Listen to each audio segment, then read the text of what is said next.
Sally, it's great to see you. It's Greg here from Future Care Capital, and it's a pleasure to have you on one of these Future Care chats that I've been running as a series with different leaders from across the sector. I wanted to say a little bit first about Future Care Capital and what we do, although I know you've worked with us before, but we are all about shaping health and care policy, influencing and raising the debate and working with other partners to do that. So we see ourselves very much as an organisation that helps to inform and connect people and transform the way that health and care is delivered on the ground. We're a charity, we're 70 years old, and I suppose we focus on 5 pillars in our work, mainly around data, innovation, technology and investment, but also how you scale that. So that's a sort of snapshot of our current strategy. I'm interested in what you're doing at the moment so that we can help those who are watching this understand where you're coming from as well. Great. Hi, Greg. Thanks for having me. So I'm Sally Warren, the Director of Policy at the King's Fund. The King's Fund is a charity that works to improve health and care across the United Kingdom. We do that primarily through our work in policy and research, where we look to understand what's happening, what's best practice, and how can that be spread more. We also run a number of leadership and organisational development courses and approaches, so we have a real sense of connecting policy to what's happening on the front line. And finally, we convene and bring lots of people together through our events programmes, where we look to share what we've learned through our research programme and learn from others. So yeah, we very much hope that we are supporting the system to improve. I came to the King's Fund after about 20 years or so of working in national policy and delivery across health and care as well, which we may come on to later. Sure, thank you. Yeah, and I've always enjoyed the connection in with the King's Fund, both in terms of the time I spent in the NHS and beyond. It's an interesting organisation, and it's great to see the work that you do.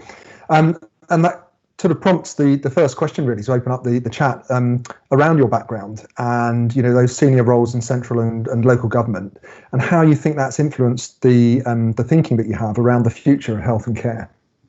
Yeah, so I think I've been quite deliberate at times in my career, and I think it's kind of all coming together and being really helpful to have been so deliberate. So I've done lots of different roles at senior levels in the Department of Health and Social Care, in arm's length bodies like Public Health England and the Care Quality Commission, but also had some time out in the real world, working in a local authority, working in a primary care trust, and then shifting completely to working right in the centre of government at the Cabinet Office. And what I've always sought to do is bring together an understanding of the policy position, the kind of finance, so how does this all work, how does it all flow, with some of the operational questions. So how do you actually make this happen? And I think what that means is I have quite a unique kind of sense of how do you connect the policy with the operation, with the finance, with the politics as well, having kind of worked in Whitehall for so long. So I think that's been the key if you like, thread through my career, and it means I can bring all of those perspectives to my current role. And I've also been really lucky to have worked in NHS facing roles, public health facing role, and social care facing roles. So I can also kind of see the system as a whole, which I think really helps. So yeah, I bring all of that challenge and that insight to the role. It's an amazing experience, and I know you're prolific on Twitter as well. I'm always interested to see what you've got to say about things. So yeah, I think the way that we've sort of arrived in the health and care sector, certainly from my perspective, certainly does influence the way we look at things. I came into health and care in the very early 2000s after a career out of the sector, and I spent about 10 years working on boards of NHS trusts. Like you, I worked in all sorts of NHS organisations, actually primary care, commissioning, provision, acute, and health authorities as well, and spent some time at the Department of Health. And also with NHS Improvement just after that was set up. So I think my perspective has been very much driven in the past through the experience I've had in health, but also some interesting roles, particularly in Devon, NHS Devon, where I was working, across the primary care setting with a local authority, co-located, and just seeing some of the challenges and the opportunities of how that can come together. But obviously we've still got lots to do in that respect. The world is ever changing. Other roles that I've done, I think, that have influenced me in this include running Centre for Workforce Intelligence, which was the government's data modelling and analytics body for workforce planning, which sat outside of the public sector. And at the time, we were focused on how we could drive new data analytics to help that planning, working with some very interesting people on some really quite challenging topics. And in some ways, I wish that some of the challenges we've had recently, that CFWI was still in place, because ultimately we transferred it back into the public sector where they've continued to work. But actually, there's some really good work done there. And then also in the private health sector, I've worked in as a director of Nuffield Health, for example. And I think during COVID-19, it's been interesting to see how the private health sector has jumped in and worked to support the NHS and beyond, and how that plays out in the future. But of course, social care is the thing, I think, for this discussion. And I suppose we've looked, haven't we, at how this lockdown through the months has affected the whole system and the country. But sometimes the NHS and social care over there. And I know you and I have debated this before on other online sort of platforms. But what do you think the biggest challenges are facing everyone who's engaged in fixing our social care system going forward? Wow, that's quite a question, Greg, isn't it? I think almost now the biggest challenge is that there are so many problems, it's quite difficult to know where to start, really. If we briefly kind of go back to 95, 96, when we first heard politicians say people shouldn't have to sell their house to pay for care, the rest of the system was quite new. It kind of felt that it was reasonable to focus on one aspect of a particular political problem. But actually, what's now happened is, as generations of politicians have failed to grasp that nettle, the rest of the system has kind of been ignored politically. It's not had good investment levels in it from a public spending point of view. And that's just created a whole host of problems where, yes, there's still the unfairness about the general structure of the funding system, but there's also major issues with the quality of care, major issues with the workforce being undervalued, under-rewarded, real issues with a lack of stability for the market providers and not much investment in capital. So you kind of have so many problems. It's really hard to kind of work out what's the way into that. And can we as a sector, which is a hugely diverse sector, which is a real strength of ours, but it will also mean we all have slightly different priorities about what should go first. So actually, for me, it's the knowing where to start and knowing how we can all stay together on what will have to be quite a long journey of reform is a real challenge. Yeah, I'm just thinking in that context of the things that we have learned from COVID-19 as well. When we previously debated this issue, I think there's always a risk that nothing changes for social care, and yet the situation has forced some movement, and we'll come on to data a bit later perhaps. But in relation to the workforce, how do you see things panning out for the workforce going forward, bearing in mind some of the challenges that have been faced most recently, obviously around PPE issues and testing, but now as we're coming into a wave 2 of COVID, what that means for the workforce?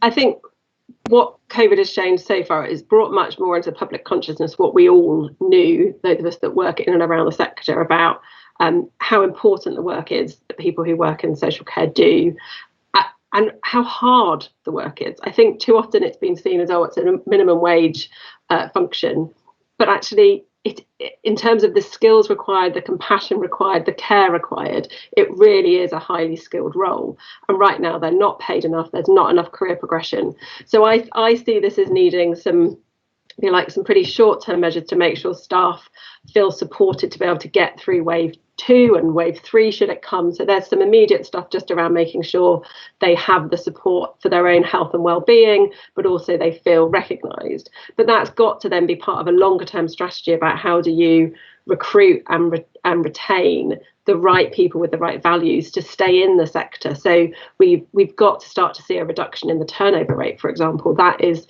a real challenge when it comes to continuity of care, and it's a big cost for the system to be constantly recruiting and training that many people who are kind of moving within the system. So I do think we need a workforce strategy. We haven't had one in social care.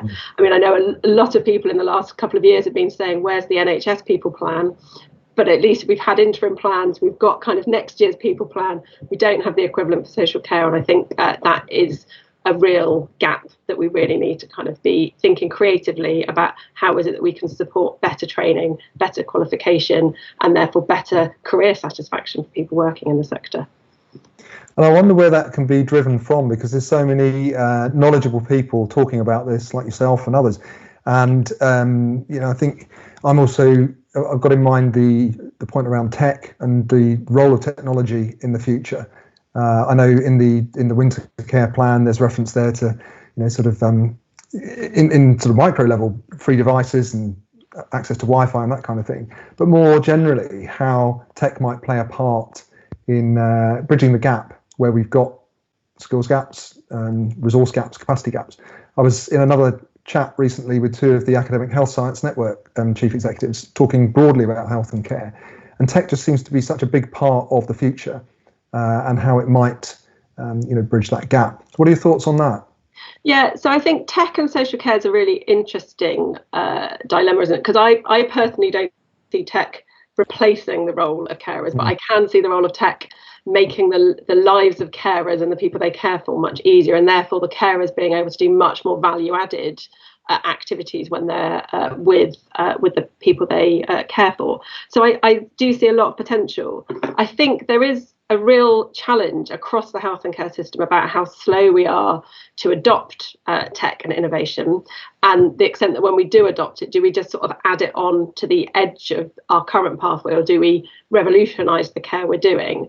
And if that's already a challenge in the NHS, which is kind of very big, has a very is very highly structured and has big acute trusts, imagine then trying to apply that to a sector with close to 20,000 providers. I think there is a real challenge about how you have an implementation approach that works for the sector that we have, rather than one that works for the NHS that you then transfer over.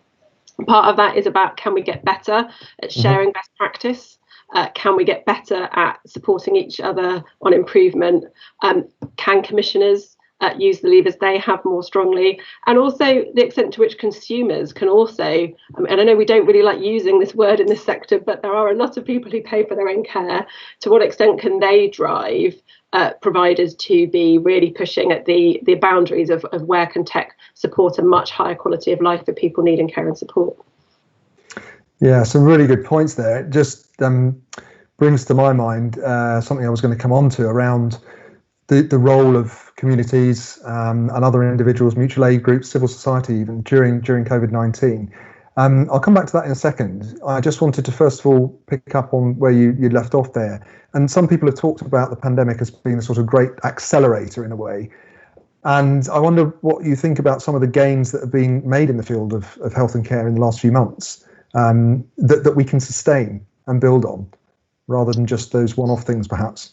Yeah, so I think the phrase "the great accelerator" I probably have issues with, because as much as it's accelerated some things, it's come at quite a significant cost for many other people. So it definitely has kick-started particularly the use of digital and tech at a pace that we've never seen before across health and social care. So the classic examples of those are how quickly primary care and outpatients went to a digital first model, which happened, almost over the course of a weekend when it would have taken years. So absolutely, there have been some big shifts, and some of those shifts should stay. They need to not be 100% digital. It needs to be the right balance between digital and face-to-face, but they can stay. I think there have also been some really big shifts about different relationships.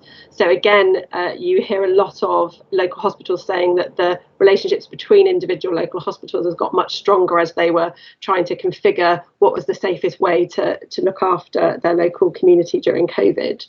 And we've seen an awful lot about mutual aid and local community groups. All of that's been really positive. But there have been challenges, as I said. So a lot of people have struggled to access the care they normally would. They felt reluctant to come forward when they've had concerns because they wanted to protect the NHS and they didn't want to burden it. So we are also seeing the kind of the longer term health and particularly mental health consequences of people having been in lockdown, people being either unable or reluctant to engage with their healthcare professionals during that period. And that is, I think, something where we also need to reflect yes, there have been some great accelerations. There have also been some real challenges that we need to make sure as we move into the recovery, the reset, the renewal, whichever R word we'd like to use, that those issues aren't neglected alongside the kind of focusing on what are the shiny new things should we keep. We also need to think what's the stuff we need to now kind of make better and fix the gaps. Yeah, I must admit, I probably prefer the phrase "the Great Reset." It's the more all-encompassing. I'm thinking of data as well. I mentioned that earlier. In the early stages of lockdown, and it was played out in some form in those government briefings, wasn't it, early on, about the difference in access to social care data as opposed to the long-established methods within health. I'm not sure to what extent you feel that that's evolved through lockdown and got better. I know there've been reference, I think, in the Winter Care Plan and in recent days about data. But I'm keen to hear your thoughts on that, because at Future Care Capital we've done quite a bit of work around how you facilitate care insight and use data to look at the granularity, the subtle nuances at a local level, and how that is, going back to your point at the beginning of this chat around the bridging the gap between policymakers and what's going on the ground. Yeah. So that's something we're quite passionate about within my organisation here. What are your thoughts on that? Yeah. So I suppose I'll start off by thinking about health and data, because I think there's the preconception is health has good data. What I'd say is we have good data about hospitals. Yeah. We have pretty decent data about some aspects of primary care activity. We have very bad data about community health. And not brilliant data about mental health, for example. So there's a lot of data gaps in the health service as well. But even where there's poor data in the health service, it tends to be considerably better than the data we have in social care. So absolutely, it's been a long-standing gap, and it does mean that policymakers are to a certain extent blind when they're making policy, because at best we have sort of annual data. It's very time lagged. There's a huge amount of things we don't know. So we can talk about how many people are now getting state-funded care, but we don't know what's happening to the people that we sort of think should be getting it, but aren't. So what's happening to their needs? Are they meeting them themselves? Are they paying for care themselves? Or are their needs just not getting met? Or are they popping up elsewhere in the public service? So I think there is a major gap for data, which is both at the strategic, what's your plan for social care, how do you want to fix it level, but also, as we saw in the stages of the pandemic, a more practical, where's the capacity in the system if we are needing to move people around, if we've got kind of particular pressures, how can the local system and local network of providers work together? So I think that is a big challenge. Absolutely, the Winter Plan does talk about a new dashboard. I think that's a positive thing as long as the dashboard is used in the right way. If it's used to direct help and support and improvement, there's a slight risk it's used as some form of punishment, given there's also elsewhere in the Winter Plan is a lot of talk about CQC and enforcement. And I think providers need to feel supported to deliver good quality care during the pandemic. So yes, I think it's a good first step, but I think all of us would say it is just a first step. There's still huge amounts of data about activity, about outcomes, that it's really important that we have if we want to be serious about a public service that does cost us £20 billion as taxpayers. Yeah. It's not a small amount of money, but we are quite blind as to what we get from that 20 billion. Oh, good points. I'm just reflecting again on the Winter Care Plan and thinking about the focus there being mainly on care homes and not the broader social care piece, including home care, and how data fits into all of that as well, and what we've learned in recent months in that respect. But I suppose the point I want to come on to is about some of the work we've done here around this concept of care labs that we've been developing. So we were doing it before COVID-19 and developing this thinking that actually the future of social care, the future of health and care, in fact, but particularly around social care, it involves much more than simply the provision of care in care homes and even through domiciliary care and other means. I think the way that communities come together, the built environment, employers and others, and their role, even stretching through to maybe even financial services firms linked to this idea of the 100-year life and the way people live their lives differently, living longer, and how that links into social care. So our care labs concept is something we've been working on. We're running 2 events, one in the southwest in October and another one in Middlesbrough, and it's really around this idea that we think there must be another way to augment the provision of care and society's understanding of some of the issues that we're talking about here. What do you think about that in terms of the future? Do you think that's workable with the tools we have, or is a really big thing to tackle? So I think it's a big thing to tackle, but I do think it's workable. So I think what that's really building from is that the idea of the care labs is really reflecting that our health and our quality of life is much more than the treatment of sickness. So it's kind of in effect doing the same thing in the care space to say, actually, if we want to live healthy, long lives and have a good quality of life, what are the sets of things we need around us? And yes, good quality social care provision is part of it, but it will never be the totality of what we need. So what's the wider set of things, be that, as you say, financial planning for later life, or about the community connections we have. And so I think it is a really important part of how we drive a good quality of life at whatever stage in our life. I think the one challenge to us, though, to think about as a sector is it ends up, therefore, kind of creating quite a complicated view as to what is social care. And the public already don't understand what social care is. They think it's part of the NHS, which is one of the reasons it's really hard to get reform over the line, because people don't know what social care is. So there's almost something about, we do need to be able to quite simply articulate what is social care, what's it there for, and then what's the wider circle of support, communities, however we might want to use language, that sits around that.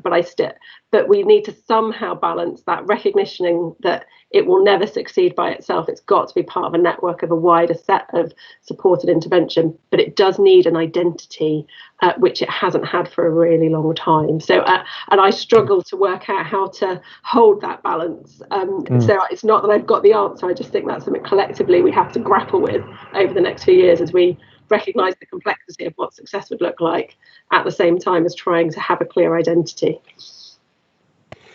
Yeah, that reminds me of just going back to the whole piece around longevity, independent aging, and thinking of this in the round in terms of how we look at things in a holistic manner, and what policymakers can do to, I guess, make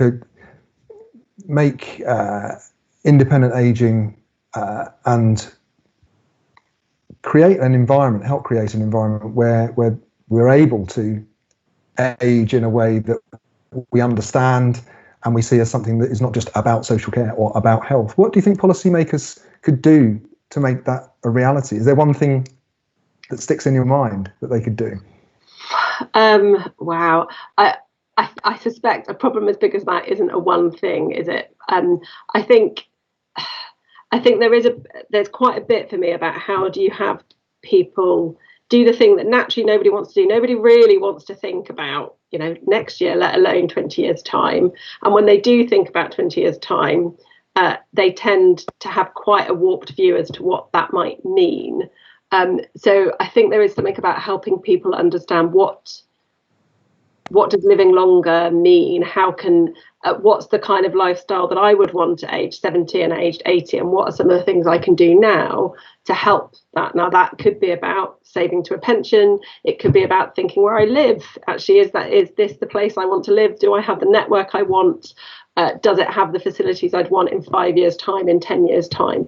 So I think that it's a bit about just having more open conversations about how you want your life to change over the course. In the same way, when we're younger, we talk all the time about, the next stage of your life is school, the next stage might be university, and what's it like having a first job. And we do an awful lot about talking about what comes next and thinking about what's best for us at that stage. But somehow we kind of then go, you're an adult, and it just, stuff happens to you once you're an adult, as opposed to having really kind of open conversations to help people plan in that way. Yeah, I think the conversations are important, because there's something for me about this idea of mutual expectations as well. That age-old challenge of, with social care, what is it that the state can and should provide, and how do people understand what that is, and what's the what's the bit in the middle. I think also there's a role for policymakers to continue bringing sectors together to have these conversations. And as I said before, just in making sure that we include people that and organisations that you might not necessarily think are important in this equation. Maybe financial services firms, for example, are not the first thing people think about when it comes to social care, but they've had to adjust with COVID as well as have other organisations, and that's just one example in my view.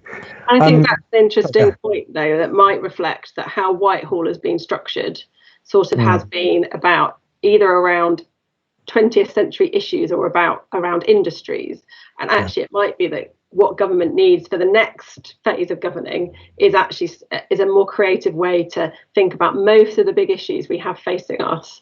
Climate change, an aging population, planning for pandemics aren't single department issues, are they? They require real contribution from all across our public services and our economy. So there might just be something about how can we as a whole think in a different way that kind of encourages people to not be in their silo and to think about how can we contribute to that shared agenda going forward. So we're full of advice, perhaps, you and I, of maybe what leaders in government can do to do better at the moment. Yeah. But I wonder, in terms of you and I and others in roles like these, as a leader, what are you focused on learning to do better at the moment? Wow, again, it's a good question, isn't it? So I suspect one of the things I'm focusing on is quite similar to one a lot of leaders will be focusing on right now, which is how to lead virtually. So how to lead when I've been in my office once in the last 6 months, and there were about 5 of my team in that day. So how you do that in a way that genuinely creates engagement is, I think, really hard. Actually, I've worked in organisations before that did an awful lot of remote working, and because that was part of the culture and the long way of doing things, it felt much easier there. Whereas if it's an organisation that's predominantly been a physical organisation, how everybody shifts and how particularly leaders shift to leading in that way is really quite a challenge. And for me personally, what that means is some of the feedback I've had throughout my career, which is I make decisions very quickly and it's not always clear to other people sort of the processes I went through to make those decisions. That's much harder when you're virtual as well, because I can make the decision and then it's much harder to kind of get a sense of people aren't understanding kind of quite how I got there. So I think it's refocused me on a previous learning point about sort of transparency and sometimes slowing things down, as I think.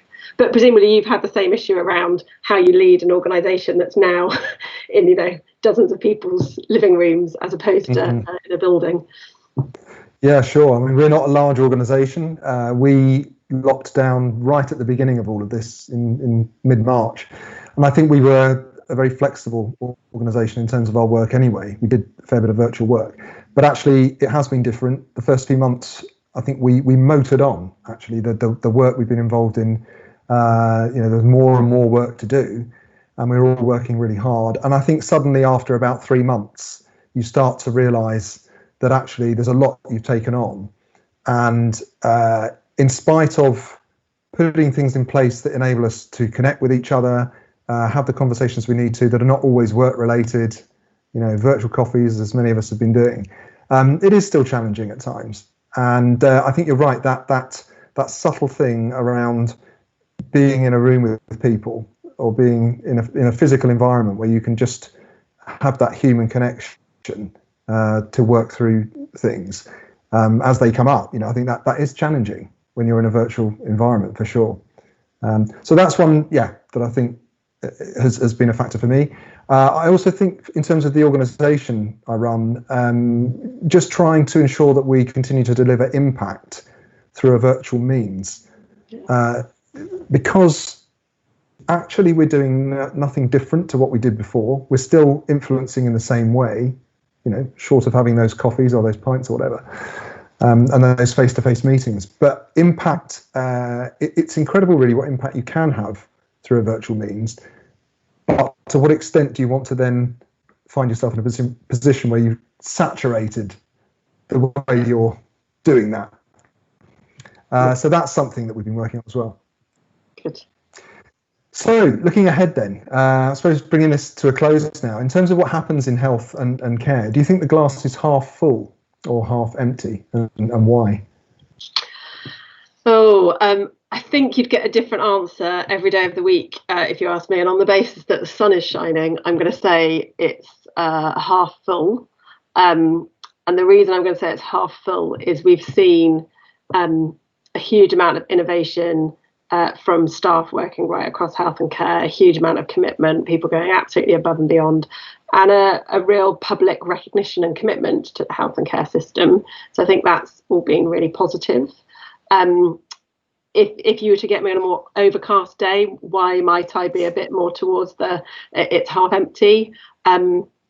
I look at the prospects for the economy, and I don't think that translates into a brilliant public spending environment. It also will create its own health and care challenges and issues. So I worry about the medium term outlook, and in particular, the history of the last 15 years tells you social care and local government do not do well under these kind of public spending scenarios, which is hugely short-termism, because actually we know just how many wider determinants of health local government can have impact on. So I worry about the current climate, both leading to deteriorating health for the population as a whole, and potentially a public spending environment which is not fabulous. So although there's a lot of innovation, a lot of potential, a lot of excitement around what we saw could happen during COVID, the years of me negotiating spending reviews with Treasury sort of hang heavy on my shoulders in terms of what it might mean for the next few years, particularly for the areas of spending that don't already have a spending review settlement, which is, the public health, the wider determinant, social care. Well, that's a very short but comprehensive comparing and contrasting of the half empty and half full. It's really helpful. I think, just from my perspective, maybe just focusing on the half full, although I recognise the half empty. I think the profile of social care has never been higher, which is a great thing. And also, I think that the way that communities, mutual aid organisations, civil society, under great challenge, in fact, has come to the fore. There's many examples of that during this crisis. I truly believe that is a foundation for us to build on as we come out of COVID at some point. And even now, in terms of the actions we take now. So let's say thank you very much for spending time today, having a good chat. And this is part of a series of future care chats, as I say, with me speaking to leaders with great experience across the sector and beyond. So thanks again, and I'll see you soon.